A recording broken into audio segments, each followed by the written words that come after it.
গোপালগঞ্জে আওয়ামী লীগ সমর্থিত বিক্ষোভকারীরা সেনাবাহিনীর উপর হামলা করে। এতে সেনাবাহিনীর ৩ জন অফিসার, একজন জুনিয়র কমিশন অফিসার ও ৫ জন সেনা সদস্য আহত হয়।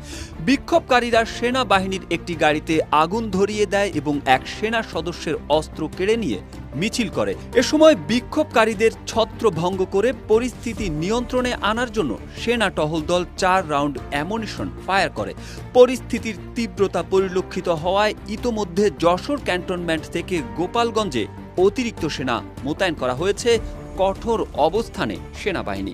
কেউ না বুঝলেও আমরা আপনার প্রয়োজন বুঝি, আর তাই তো অত্যাধুনিক ফিচার সম্বলিত বিভিন্ন সাইজ আর কালারের ২৫০টিরও বেশি ডিজাইন অপশন নিয়ে ওয়ালটন স্মার্ট ফ্রিজ বোঝে আপনার প্রয়োজন। ঘটনার বিবরণে জানা যায়, গতকাল বেলা ৩টায় গোপীনাথপুর, জালালাবাদ ও নিজামকান্দি ইউনিয়ন আওয়ামী লীগের আয়োজনে বিপুল সংখ্যক